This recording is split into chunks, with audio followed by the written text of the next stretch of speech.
Assalamualaikum warahmatullahi wabarakatuh. Selamat datang di Bicara Pajak. Bersama saya Faris Sustian.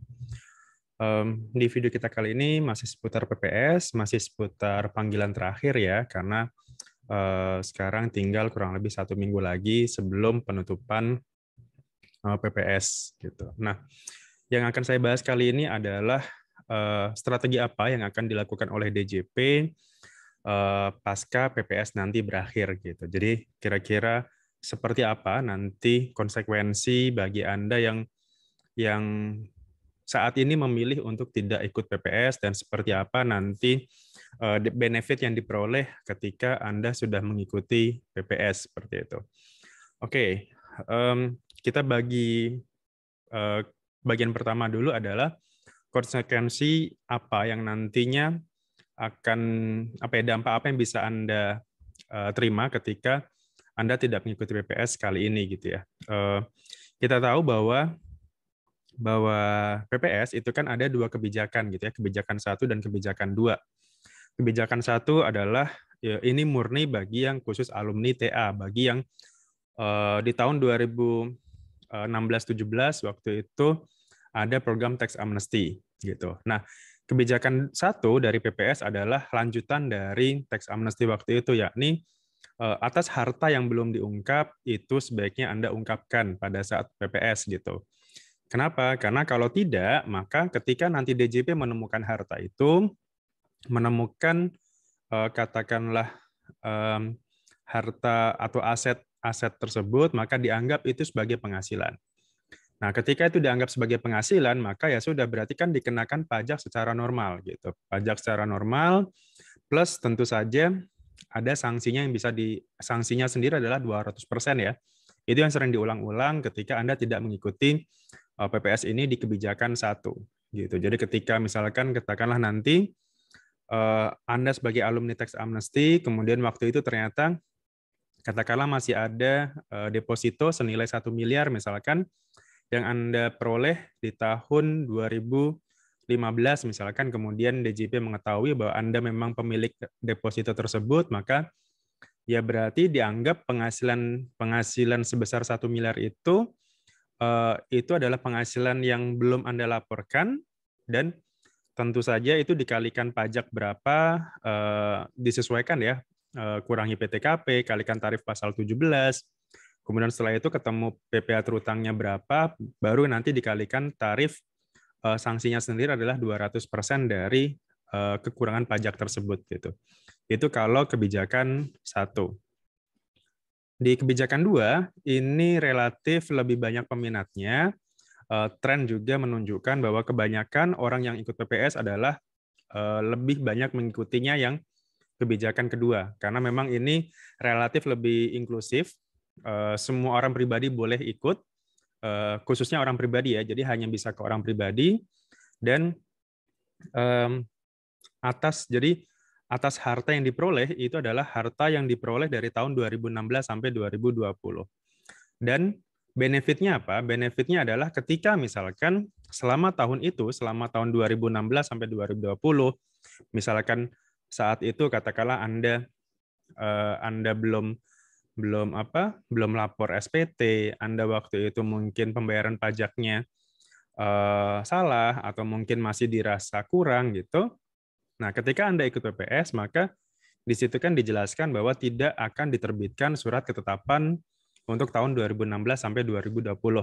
Nah, pintu masuk surat ketetapan itu kan dari pemeriksaan gitu. Artinya ketika nanti Anda sudah ikut PPS, maka Anda akan terbebas ya, tanda kutip akan terbebas dari pemeriksaan gitu. Kecuali misalkan ada dua hal yang bisa membuat Anda tetap diperiksa. Yang pertama adalah kalau misalkan Anda ikut PPS kebijakan 2, tapi kemudian masih ada harta yang kira-kira belum dilaporkan, maka itu bisa menjadi objek pemeriksaan. Gitu. Jadi itu masih bisa diperiksa. Dan yang kedua adalah ketika Anda sebagai pemotong atau pemungut itu belum menyetorkan pajaknya. Gitu. Jadi statusnya di sini adalah Anda misalkan sebagai pemotong atau pemungut, entah itu PPh atau PPN, ketika itu belum Anda setorkan, maka itu tetap bisa menjadi objek pemeriksaan. Di luar itu, misalkan Anda katakanlah tadi ya mungkin Anda sudah lapor SPT, tapi mungkin SPT-nya tidak benar. Kemudian normalnya kan ketika proses pengawasan di DJP itu kan katakanlah ketika Anda sudah menyampaikan SPT, kemudian dari situ SPT masuk, setelah SPT masuk akan diteliti oleh pengawas, dalam hal ini AR misalkan.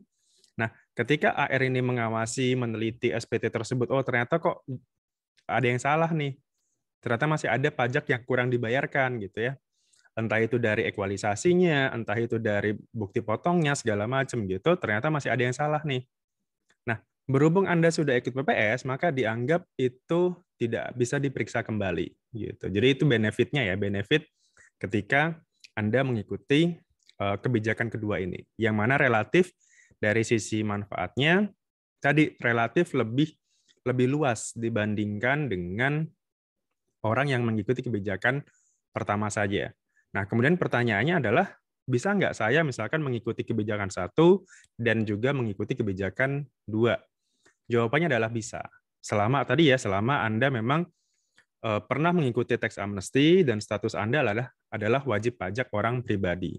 Tapi kalau misalkan badan ya nggak bisa. Anda hanya bisa mengikuti yang kebijakan 1 aja. Kalaupun Anda sudah ikut TA. Kalau nggak bisa, kalau nggak gitu ya berarti Anda nggak bisa memanfaatkan PPS ini. Gitu. Terus tadi ya strategi berikutnya yang akan DJP lakukan ketika pasca ini berakhir tentu saja pasti akan menyortir ya, istilahnya pasti akan memfilter dulu kira-kira yang sudah ikut PPS siapa aja misalkan. Pasti ada datanya di situ. Sudah difilter misalkan dari sekian juta orang yang ikut PPS ini misalkan.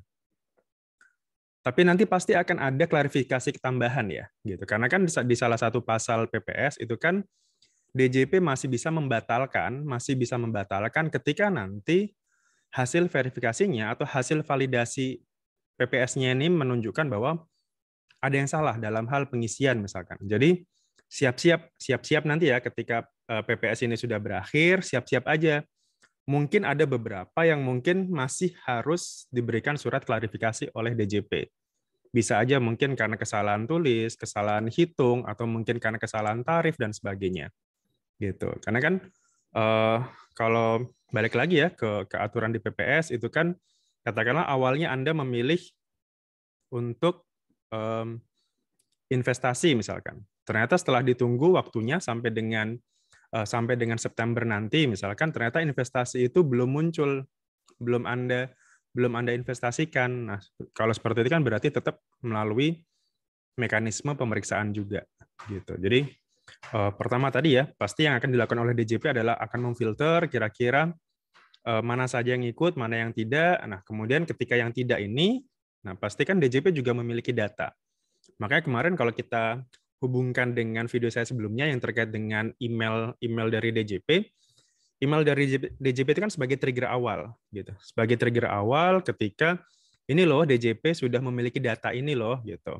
Paling tidak sebagai trigger awal di situ. Oh ternyata Bapak ini punya aset berupa ini, nilainya berapa, tahun berapa, dan sebagainya. DJP sudah mengetahui.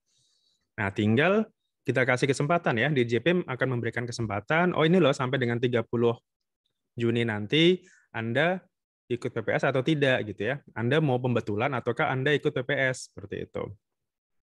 Kalau misalkan ternyata ada pertanyaan kemarin, selama ini saya udah punya usaha, omset saya besar, laba saya besar, tapi mungkin selama ini pajak saya yang saya bayarkan itu kecil. Nah, apakah saya harus ikut PPS? Nah, justru yang seperti inilah yang seharusnya Anda ikut PPS gitu. Karena kenapa? Karena dibandingkan dengan penghasilan Anda yang dipajaki itu jauh lebih besar nilainya daripada ikut PPS ini gitu. Karena kan ya kita balik lagi ya ke mekanisme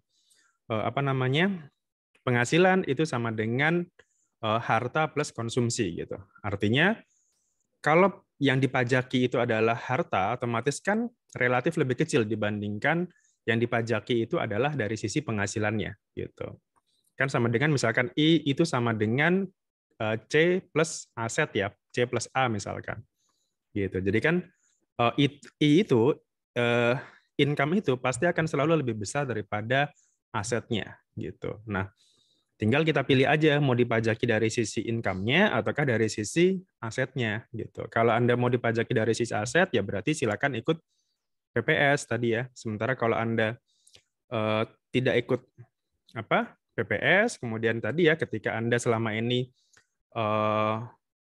tidak bayar pajak, sementara penghasilan Anda banyak, laba Anda besar, ya yang dipajaki adalah dari sisi income-nya gitu. Itu belum termasuk sanksinya juga gitu. Jadi itu yang akan dilakukan oleh DJP. Pertama tadi pasti akan memfilter, kemudian nanti akan mendatangi kira-kira data yang besar ini siapa aja, yang nggak ikut PPS apa aja.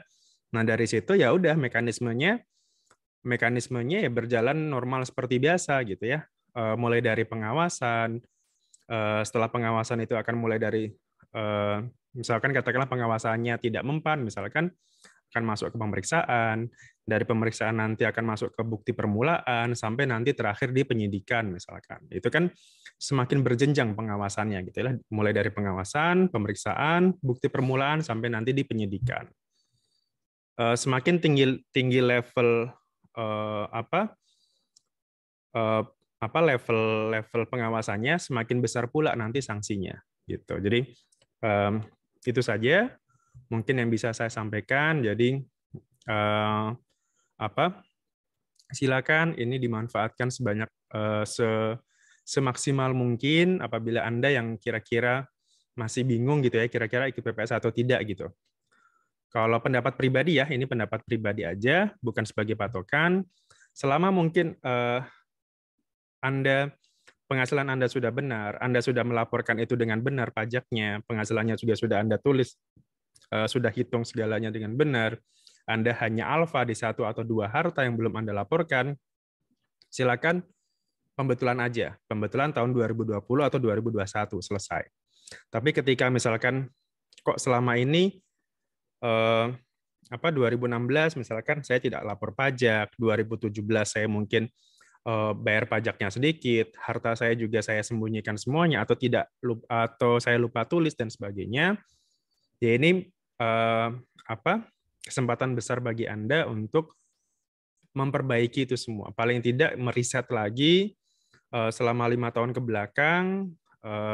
Jadi untuk tahun 2021 dan 2022 ini kita mulai bukan dari nol ya, tapi paling tidak ada jaminan keamanan di situ. Ada jaminan, ada rasa aman bahwa oke, paling tidak selama 5 tahun ke belakang saya tidak akan diperiksa lagi. Gitu. Jadi fokus kita adalah memperbaiki apa yang akan nanti terjadi gitu. Apa yang nanti akan kita lakukan di tahun 2021, 2022 dan 2023 dan seterusnya nanti gitu. Jadi paling tidak itu ya tadi, paling tidak dari rasa amannya itu Anda akan lebih nggak akan was-was gitu ya, karena yang namanya pemeriksaan itu bisa datang kapan aja gitu ya. Selama 5 tahun SPT ini masih bisa diteliti oleh DJP gitu ya.